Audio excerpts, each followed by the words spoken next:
Yes ma'am. Yes ma'am. हम application of distribution law study कर रहे थे। हाँ, आज हमें लास्ट एप्लीकेशन पढ़नी है, determination of degree of hydrolysis.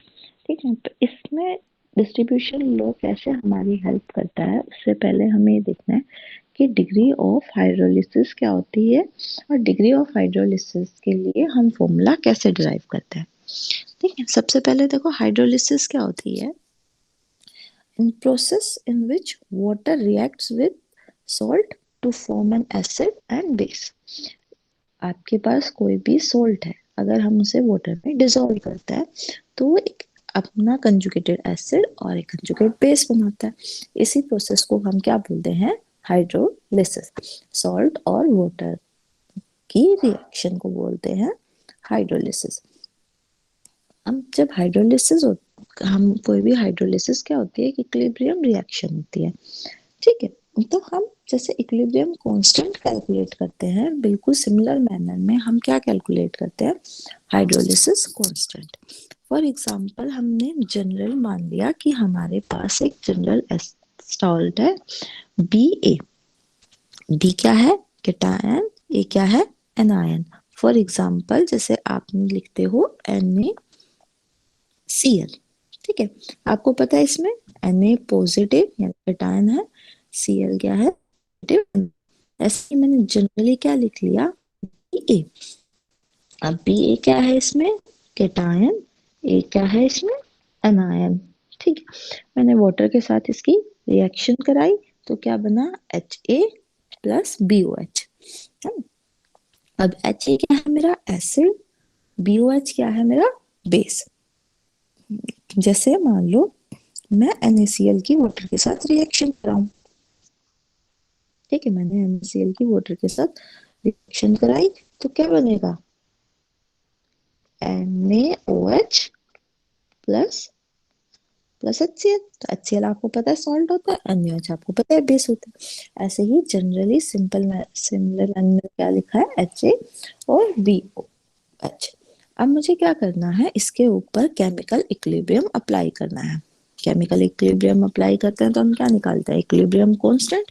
वो किसके इक्वल होता है, concentration of product divided by concentration of reactant.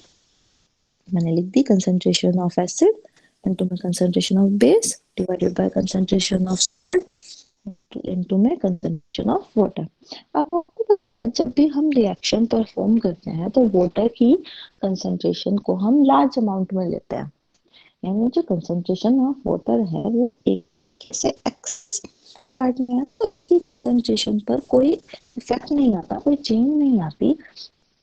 इसलिए ये भी क्या होती है, एक टाइप से कांस्टेंट रहती है। ठीक है, अगर ये कांस्टेंट है तो मैं इसे लेफ्ट हैंड साइड ले आऊं। ठीक है, क्योंकि जब मैं किसी कांस्टेंट को मल्टीप्लाई करूंगी तो नेक्स्ट टर्म भी कांस्टेंट ही आएगी। मैंने उसे क्या नाम दे दिया, के एच। इसको क्या, हाइड्रोलिसिस कांस्टेंट। तो हमारा हाइड्रोलिसिस कांस्टेंट किसके इक्वल हुआ, कंसंट्रेशन ऑफ एसिड इनटू में concentration of free base divided by unhydrolysed salt. आया समझ में। Yes ma'am. फिर हमें देखना है कि अब डिग्री ऑफ हाइड्रोलिसिस क्या होती है। ठीक है, अब देखो जैसे हमने वाटर में बेस ऐड किया है ना, तो उसका स्टार्टिंग जब हम करेंगे, जैसे फॉर एग्जांपल हमने NaCl वाटर में डिसॉल्व किया, कहीं क्या होगा, अब ये डिसॉल्व होना स्टार्ट होगा और क्या बनाएगा, एसिड और बेस। अब ये कितना फ्रैक्शन, ये हमने कितना लिया था, उसका कितना फ्रैक्शन हमारा हाइड्रोलिसिस हाइड्रोलाइज हो गया at the point of equilibrium, इसको हम क्या बोलते हैं, डिग्री ऑफ हाइड्रोलिसिस। कि आपने टोटल अमाउंट कितनी ली थी और उसमें से कितनी अमाउंट हाइड्रोलिसिस हो गई, मतलब कितनी अमाउंट से एसिड और बेस प्रिपेयर हो गए at the point of equilibrium, उसे हम क्या बोलते हैं, डिग्री ऑफ हाइड्रोलिसिस। ठीक है, अब आपको एक बात पता है कि आपके पास दो टाइप के एसिड्स होते हैं और दो ही टाइप के बेस होते हैं। कौन कौन से देखो, स्ट्रॉन्ग एसिड है ना, वीक एसिड। ऐसे ही आपके पास क्या होते हैं, स्ट्रॉन्ग बेस, वीक बेस। तो अब हम क्या करें, इनके कॉम्बिनेशन बनाते हैं। ठीक है, कैसे, फॉर एग्जाम्पल मैं एक बार ले लूं स्ट्रॉन्ग एसिड स्ट्रॉन्ग बेस, फिर ले लूं स्ट्रॉन्ग एसिड वीक बेस, ऐसे ही weak acid strong base, weak acid weak base, ऐसे मैं कॉम्बिनेशन बना सकती हूँ। और डिफरेंट डिफरेंट टाइप्स के सॉल्ट्स की hydro degree of hydrolysis calculate करती हूँ। ठीक है, सबसे पहले मैंने लिया strong acid salt and strong base salt, यानी जैसे इसका एग्जाम्पल क्या होगा, ये इसका एग्जाम्पल होगा NaCl। क्यों, देखो अगर आप NaCl को वाटर में हाइड्रोलाइज करोगे तो आपको पता है क्या प्रिपेयर होगा, HCl, है ना, प्लस NaOH। अब मुझे बताओ HCl स्ट्रॉन्ग एसिड है, NaOH सॉल्ट, NaOH भी स्ट्रॉन्ग बेस है, तो ये जो NaCl है ये क्या है, strong acid salt and strong base salt, यानी स्ट्रॉन्ग एसिड और स्ट्रॉन्ग बेस का सॉल्ट है। ठीक है, अब ये हाइड्रोलिसिस देंगे तो ये तो कंप्लीट हाइड्रोलिसिस हो ही जाते हैं। ठीक है, हम यही मानते हैं ना, स्ट्रॉन्ग बेस और स्ट्रॉन्ग एसिड्स क्या हो जाते हैं, कंप्लीट हाइड्रोलिसिस हो जाते हैं। तो इसके लिए KH का यानी हाइड्रोलिसिस कांस्टेंट नहीं लिखा जाता। ठीक है, फिर हमारा नेक्स्ट केस क्या आता है, salt of weak acid and strong base. अब salt of weak acid and strong base का एग्जांपल देखो, आपको पता है एसिटिक एसिड वीक है ना, वीक एसिड एसिटिक एसिड, और सोडियम हाइड्रोक्साइड स्ट्रॉन्ग बेस है। तो मैं सोडियम एसिटेट ले लूं, ठीक है, और इसको वाटर के साथ हाइड्रोलिसिस करूं तो देखो क्या आएगा, एसिटिक एसिड प्लस NaOH। अब देखो जो आपका एसिड आया है वो क्या है, वीक, और बेस क्या जो आया है वो क्या है, स्ट्रॉन्ग। तो ये कैसा सॉल्ट हो गया, salt of weak acid and strong base. अब मैंने इसे भी जनरली कैसे रिप्रेजेंट कर दिया, Ba plus H2O changes into BOH plus HA, ये मेरा सॉल्ट है। अब आपको पता है मेरा जो स्ट्रॉन्ग बेस है तो ये BOH जो बना होगा ये भी कैसा बना है, स्ट्रॉन्ग बेस, और HA जो मेरा एसिड है वो वीक था तो कैसे बना होगा, वीक एसिड। अब आपको पता है जो स्ट्रॉन्ग बेस होता है वो तो कंप्लीटली डिसोसिएट हो जाएगा, है ना, लेकिन वीक एसिड, जो वीक एसिड या वीक बेस होते हैं वो क्या होते हैं, कुछ अमाउंट उनकी अनडिसोसिएट रह जाती है या फिर वो पार्शियली डिसोसिएट होते हैं। ठीक है, अब जैसे जो डिसोसिएट हो जाते हैं कंप्लीटली उन्हें हम किस फॉर्म में लिख सकते हैं, आयनिक फॉर्म में लिख सकते हैं। तो अब इस इक्वेशन की मैं आयनिक फॉर्म लिखती हूँ, तो कैसे लिखूंगी, बी पॉजिटिव बी, ए नेगेटिव, बी कैटायन था, ए अनायन था, प्लस वाटर। अब देखो ये स्ट्रॉन्ग बेस है तो ये आयनिक फॉर्म में एग्जिस्ट करेगा, बी पॉजिटिव OH नेगेटिव, लेकिन ये कैसा है, वीक एसिड, तो ये मॉलिक्यूलर फॉर्म में ही करेगा। अब देखो यहाँ से बी से बी कैंसिल, तो आपकी ओवरऑल रिएक्शन क्या आ गई, A negative plus H2O changes into OH negative plus HA। अब देखो ये किस टाइप की हाइड्रोलिसिस है, देखो इसमें एनायनिक पार्ट आ रहे हैं ना, तो इसे हम क्या बोलते हैं, एनायनिक हाइड्रोलिसिस। देखो इस, अगर इस कंडीशन में हमने इस इक्वेशन को लिया और अब हम इस पे क्या लगाएंगे, कंडीशंस लगाते हैं। हमने माना इनिशियल स्टेट में हमारे पास सिर्फ किसकी कंसंट्रेशन थी, ए नेगेटिव की C। ठीक है, उस टाइम हमारे पास इनके तो कुछ नहीं बने होंगे, प्रोडक्ट तो बना ही नहीं होगा, जब हमने इनिशियली रिएक्टर लिया इनकी कंसंट्रेशन हो गई 0 0।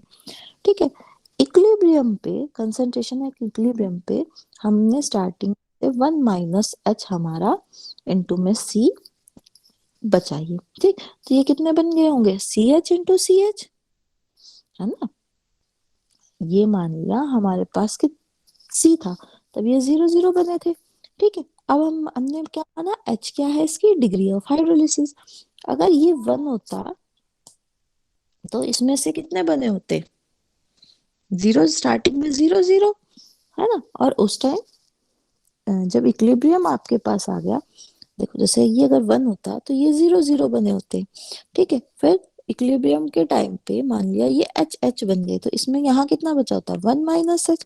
लेकिन अब इसकी कंसंट्रेशन कितनी है, सी, तो हमें क्या करना पड़ेगा, इससे सी से मल्टीप्लाई करना पड़ेगा, ठीक है। तो ये आ गई। अब देखो इक्विलिब्रियम पे हमारे पास क्या आ गई, कंडीशंस आ गई, तो हम इक्विलिब्रियम लॉ अप्लाई कर सकते हैं। और क्या है, हम हाइड्रोलिसिस की कांस्टेंट की वैल्यू निकाल सकते हैं। हाइड्रोलिसिस कांस्टेंट क्या होता है, देखो हाइड्रोलिसिस कांस्टेंट क्या था, product of concentration of product divided by concentration of reactant. वही हमने लिख दिया, ओ एच की कंसंट्रेशन इनटू में एच ए की concentration divided by A negative की कंसंट्रेशन। देखो इनकी वैल्यूज पुट कर दी, ओ एच की सी एच थी, इसकी सी इंटू 1 - एच। ये कितना हो गया, देखो एक सी से एक सी कैंसिल, तो कितना बच गया, सी एच स्क्वायर इंटू में 1 - एच। अब एच की क्वांटिटी एज कंपेयर टू 1 बहुत छोटी होती है, फ्रैक्शन होती है ना, डिग्री ऑफ हाइड्रोलिसिस है, एच क्या है, बहुत छोटी है क्वांटिटी है, तो हम 1 - एच को 1 के इक्वल कंसीडर कर सकते हैं।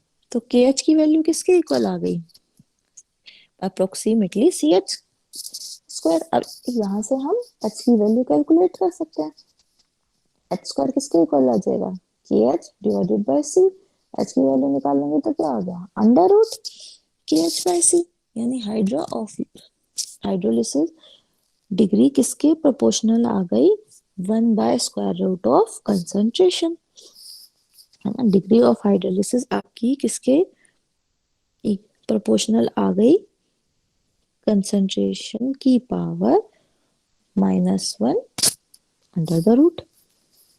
आया समझ में, यस मैम। Yes ma'am.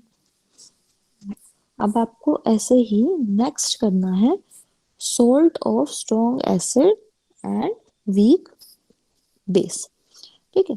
अब देखो strong acid and weak base, इसका एग्जांपल देखो कौन सा हो सकता है, स्ट्रॉन्ग एसिड यानी HCl ले सकते हैं हम, और वीक बेस यानी अमोनियम हाइड्रोक्साइड, तो इसका साल्ट कौन सा हो सकता है, अमोनियम क्लोराइड।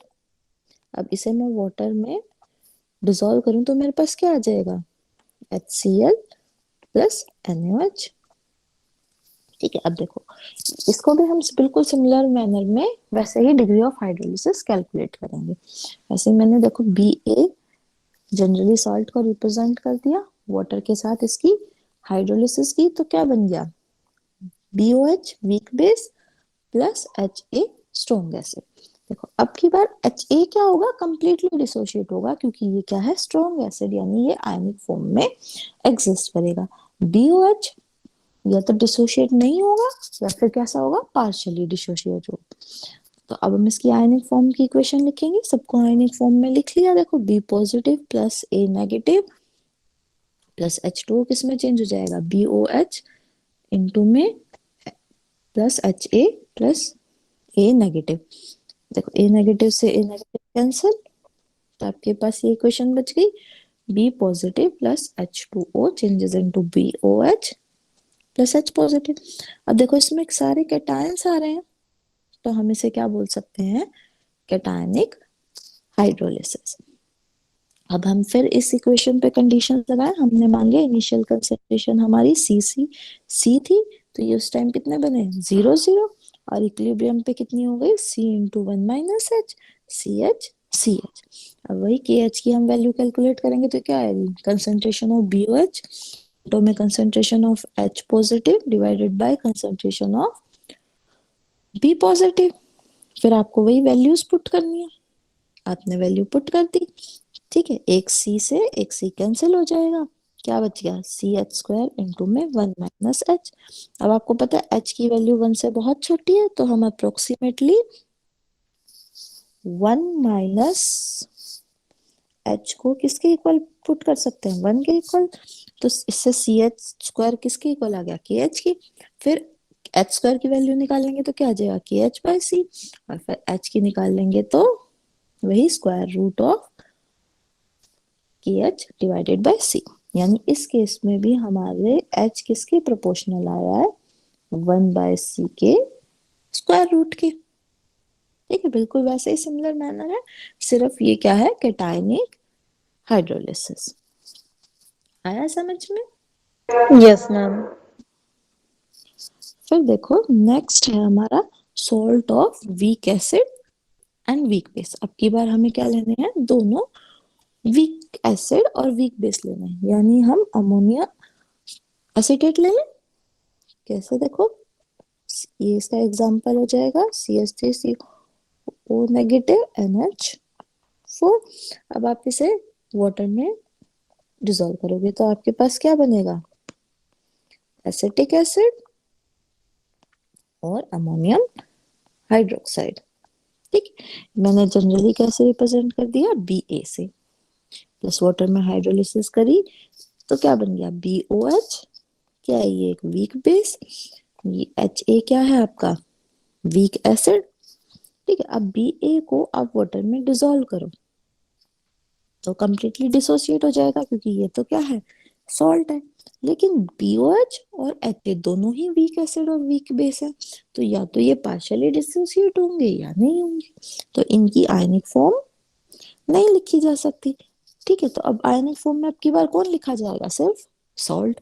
हमने सॉल्ट लिख लिया। अब देखो, अब इसमें कुछ भी कैंसिल नहीं हो सकता, क्योंकि BOH और HA क्या है, वीक एसिड, तो ये तो आयनिक फॉर्म में नहीं एग्जिस्ट कर रहे। तो ये हाइड्रोलिसिस कैसी हो गई, cationic as well as anionic, है ना। ये कैसी हाइड्रोलिसिस होगी, cationic as well as anionic. अब फिर हमें लगानी तो इस पे भी है, तो हमारी इनिशियल कंसंट्रेशन की, हमने जब इनिशियल कंडीशन ली थी तो हमने माना कि बी पॉजिटिव की कंसंट्रेशन भी सी थी, ए नेगेटिव की कंसंट्रेशन भी सी थी। स्टार्टिंग में बेस और एसिड की कंसंट्रेशन क्या थी, 0 0, क्योंकि ये बने ही नहीं थे। फिर एट इक्विलिब्रियम, ठीक है, एट इक्विलिब्रियम पे क्या हो जाएगा, जैसे देखो अभी तक क्या होता है, C × 1 - H बचे थे, है ना, रिएक्टेंट के जैसे, भाई ये 1 1 होते तो ये स्टार्टिंग में 0 0 बनते। ठीक है, अब इनमें से 1 - H रिएक्ट कर गए तो ये HH बने, लेकिन इनकी कंसंट्रेशन हमने क्या ले रखी है, C, तो हमने क्या किया, C से मल्टीप्लाई कर दिया। फिर वही अब हमें लगाना तो क्या है, KH वाला फॉर्मूला। वो क्या कहता है, कंसंट्रेशन ऑफ प्रोडक्ट इनटू में concentration of reactant divided by concentration of reactant, यही कहता है। तो हमने प्रोडक्ट की कंसंट्रेशन लिख दी, BOH इनटू में HA। रिएक्टेंट में क्या है, आपकी बार 2 आयन है तो दोनों आयन की कंसंट्रेशन लिख दी। अब आप वैल्यू पुट कर दो, देखो क्या आ जाएगा, CH into CH² divided by C into 1 - H, C into में 1 - H। अब की बार देखो ये दोनों ही C क्या हो गए, कैंसिल हो गए, तो हमारे पास क्या बच गया, H² डिवाइडेड बाय 1 - H²। अब आपको पता है कि H अभी की वैल्यू >1 होती है, तो 1 - H² को तो हम 1 के इक्वल पुट कर सकते हैं अप्रोक्सीमेटली। तो ये डिनोमिनेटर वाली टर्म तो 1 के इक्वल हो गई, तो हमारा KH किसके इक्वल आ गया, H² के इक्वल। तो H की वैल्यू क्या आ गई, स्क्वायर रूट ऑफ KH, यानी आपकी हाइड्रोलिसिस कांस्टेंट की value for week acid and weak base किसके प्रोपोर्शनल है, एक कांस्टेंट के प्रोपोर्शनल है, कंसंट्रेशन टर्म पर डिपेंड नहीं करती। यानी पर्टिकुलर एसिड और पर्टिकुलर बेस के लिए हाइड्रोलिसिस कांस्टेंट की वैल्यू क्या रहेगी, कांस्टेंट ही रहेगी, चाहे आप उस सॉल्ट की कितनी ही कंसंट्रेशन ले लो। ठीक है, अब इस फॉर्मूले को यूज करके हमने जो हाइड्रोलिसिस का फॉर्मूला ड्राइव किया for different acid and different basis के यूज करके हम देखते हैं डिस्ट्रीब्यूशन लॉ की हेल्प से हम कैसे हाइड्रोलिसिस कांस्टेंट कैलकुलेट कर सकते हैं। ठीक है, हम देखो किसके लिए कैलकुलेट करेंगे हाइड्रोलिसिस कांस्टेंट, इस रिएक्शन के लिए कैलकुलेट करेंगे। ठीक है, C6H5NH3Cl, ठीक है, प्लस वाटर। अब आप इसको वाटर में डिसॉल्व करोगे, ठीक है, तो ये क्या बनाएगा, C6H5NH3 positive OH negative plus HCl। ठीक ठीक है, अब ये आयन वाटर के साथ दोबारा रिएक्ट करके क्या बना लेगा, C6H5NH2 प्लस H2O, यानी ये क्या बना लेगा, एनिलीन। ठीक, अब देखो, अगर हमारा प्रोडक्ट, हमारी रिएक्शन क्या बनी, ये हमारे रिएक्टेंट है और ये हमारे प्रोडक्ट है ना। तो हम KH की इसके लिए वैल्यू निकालेंगे तो क्या आएगा, concentration of aniline into में concentration of HCl divided by concentration of anilinium chloride, यानी फ्री एनिलीन की कंसंट्रेशन, फ्री HCl की कंसंट्रेशन, अनहाइड्रोलाइज्ड साल्ट की कंसंट्रेशन। यानी KH कैलकुलेट करने के लिए हमें ये तीन कंसंट्रेशन चाहिए। अब हम डिस्ट्रीब्यूशन लो की हेल्प से देखो इन तीन कंसंट्रेशंस को कैसे कैलकुलेट करते हैं। आपको क्या करना है, एक्वस सॉल्यूशन बनाना है एनिलीन हाइड्रोक्लोराइड का, जिसकी आपको वॉल्यूम पता हो। ठीक है, वॉल्यूम आपको पता है, एक्वस कंसंट्रेशन को पता है, चल जाएगी। वॉल्यूम पता है, अमाउंट पता तो कंसंट्रेशन पता है। यानी आपको ऐसा एक्वस सॉल्यूशन बनाना है एनिलीन हाइड्रोक्लोराइड का जिसकी कंसंट्रेशन आपको पता हो। फिर आपको उसके नॉन वॉल्यूम के साथ बेंजीन की मिक्स कर देना है। अब आपको पता है बेंजीन और एक्वस लेयर इमिसिबल लिक्विड्स हैं। ठीक है, तो आप इनको मिक्स करोगे तो ये सेपरेट लेयर बना लेंगे और फिर क्या करेंगे, एक आपस में सोल्यूट को डिसोसिएट करेंगे। अब इसमें सोल्यूट क्या हो गया, एनिलीन हाइड्रोक्लोराइड। जब ये सोल्यूट को डिसोसिएट करेगा तो क्या करेगा, देखो जो HCl के जो वाटर प्रेजेंट है एक्वस लेयर में, अमोनियम एनिलीन हाइड्रोक्लोराइड उसके साथ रिएक्ट करेगा और क्या बना देगा, एनिलीन एंड HCl। ठीक है, अब हम कैसे कंसंट्रेशन कैलकुलेट करें, तो हम कैसे कंसंट्रेशन कैसे कैलकुलेट करेंगे, सबसे पहले हम क्या कैलकुलेट करेंगे, determination of concentration of free aniline in aqueous layer. ठीक है, हम क्या करेंगे, बेंजीन लेयर में से एक नॉन वॉल्यूम ले लेंगे, पिपेट आउट कर लेंगे। ठीक है, बेंजीन लेयर से हमने नॉन वॉल्यूम टेकन आउट कर लिया। ठीक है, हमने बेंजीन को क्या कर दिया, इवेपोरेट कर दिया। ठीक है, तो अब क्या बचेगा उसमें, नीचे एनिलीन बचेगा, तो हम वेट ऑफ एनिलीन निकाल लेंगे। अच्छा, और हमें ये भी पता है कि हमने बेंजीन लेयर की कितनी वॉल्यूम ली थी, तो अगर हम उस एनिलीन के वेट को बेंजीन लेयर की वॉल्यूम से डिवाइड कर देंगे तो हमारे पास क्या आ जाएगी, कंसंट्रेशन ऑफ बेंजीन लेयर। ठीक है, कंसंट्रेशन ऑफ बेंजीन लेयर। अब देखो बेंजीन लेयर में कंसंट्रेशन आ गई एनिलीन की, एक्वस लेयर में तो आपको पता ही है क्योंकि एक्वस लेयर की कंसंट्रेशन तो हमने पहले ही नॉन ली थी, है ना। क्या क्या लिया था हमने, नॉन कंसंट्रेशन ली थी, वो भी हमें पता है। वो किसके इक्वल हो जाएगी, क्या कहते हैं, concentration of aniline benzene layer से कैलकुलेट कर ली। अब हम क्या करें, डिस्ट्रीब्यूशन लॉ लगा दें, तो concentration of aniline in aqueous layer हम यहाँ से कैलकुलेट कर देंगे। यहाँ की वैल्यू हमें एक्सपेरिमेंटली पता चल गई, के की वैल्यू हमें पता है, बेंजीन और aniline in benzene and aqueous layer, वो पुट कर देंगे। यहाँ से हमने क्या निकाली, concentration of aniline in aqueous layer after distribution. ठीक है, अब हमें क्या निकालना है, सेकेंड स्टेप है हमारा distribution of concentration of free HCl in aqueous layer. ठीक है, number of moles of HCl set free किसके इक्वल होंगे, कि कितने नंबर ऑफ मोल्स एनिलीन के प्रोड्यूस हुए। क्योंकि देखो आप रिएक्शन देखो, हमने जो रिएक्शन लिखी थी, हम क्या कहते हैं, 1 मोल वाटर के साथ रिएक्ट करके 1 मोल एनिलीन बना रहा है और 1 मोल HCl बना रहा है। तो कितने नंबर ऑफ मोल HCl बने होंगे, जितने नंबर ऑफ मोल एनिलीन बने होंगे, है ना।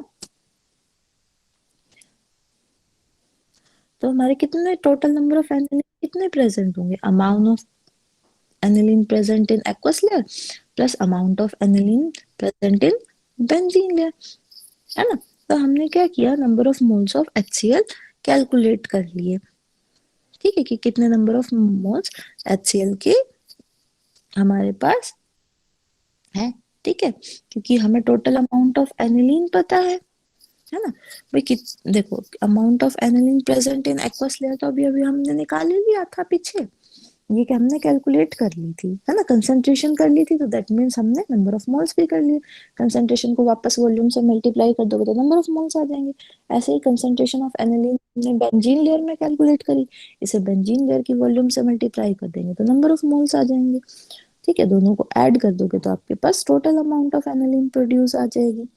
अब मोल्स आ गए HCl के, वॉल्यूम हमें एक्वस लेयर की पता है, कंसंट्रेशन से वॉल्यूम से डिवाइड कर देंगे तो क्या आ जाएगी, कंसंट्रेशन ऑफ HCl। यहाँ से हमने कंसंट्रेशन ऑफ HCl भी कैलकुलेट कर ली। अब हमें क्या कैलकुलेट करना है, determination of concentration of unhydrolysed salt in aqueous layer.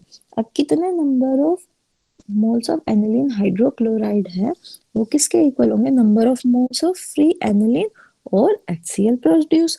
क्योंकि देखो 1 1 मोल ही रिएक्ट कर रहा है ना, तो जितने नंबर ऑफ फ्री एनिलीन या HCl प्रोड्यूस होंगे उतने ही नंबर ऑफ हमारे पास क्या होंगे, एनिलीन हाइड्रोक्लोराइड होगा। ठीक है, नंबर ऑफ अनहाइड्राइज्ड सॉल्ट किसके इक्वल होगा, कि इनिशियल नंबर आपने कितने लिए थे माइनस नंबर ऑफ मोल आपके कितने हाइड्रोलाइज हो गए। इनिशियल नंबर हमें पता है क्योंकि हमने एक्वस सॉल्यूशन जब बनाया था एनिलीन हाइड्रोक्लोराइड का, उसकी कंसंट्रेशन हमें पता है, उसकी कंसंट्रेशन को आप वॉल्यूम से मल्टीप्लाई कर दोगे तो इनिशियल नंबर ऑफ मोल्स आ जाएंगे। और अभी कितने नंबर ऑफ मोल्स हाइड्रोलाइज्ड हुए ये हमने सेकंड स्टेप में निकाल लिया, तो दोनों को डिफरेंशिएट कर देंगे तो हमारे पास ये वैल्यू आ जाएगी। ठीक है, अब ये जो सारी वैल्यूज आई हैं इन्हें जो हम फर्स्ट इक्वेशन थी हमारी जिसमें हमने क्या कैलकुलेट, जिसमें हमने फॉर्मूला निकाला था कि एच का, देखो फ्री एनिलीन की वैल्यू आ गई हमारे पास, फ्री HCl की आ गई, अनहाइड्रोलाइज्ड सॉल्ट की आ गई। अगर ये वैल्यू हम पुट कर देंगे तो हमारे पास क्या आ जाएगी, KH की वैल्यू आ जाएगी। अब KH की वैल्यू आ गई तो आप डिग्री ऑफ हाइड्रोलिसिस कैलकुलेट कर ही सकते हो, किसके इक्वल होता है, H is equal to KH divided by C का स्क्वायर रूट। KH की वैल्यू आ गई आपको, कंसंट्रेशन की वैल्यू आपके पास है ही, आप क्या करोगे, दोनों को डिवाइड करके स्क्वायर रूट ले लोगे तो आपके पास डिग्री ऑफ हाइड्रोलिसिस की वैल्यू कैलकुलेट हो जाएगी। तो ऐसे हम डिफरेंट डिफरेंट सॉल्ट का, ठीक है, तो हमने एग्जाम्पल लिया एक पर्टिकुलर सॉल्ट का, कौन सा, एनिलीन हाइड्रोक्लोराइड का। ऐसे ही हम डिफरेंट डिफरेंट सॉल्ट को एज ए सोल्यूट लेके दो ऐसे सॉल्वेंट चूज करें जो इमिसिबल हो और उनकी हेल्प से एक डिस्ट्रीब्यूशन सिस्टम बना के डिस्ट्रीब्यूशन कोफिशिएंट की हेल्प से हम डिग्री ऑफ हाइड्रोलिसिस कैलकुलेट कर सकते हैं। आया समझ में? Yes, ma'am. Yes, ma'am.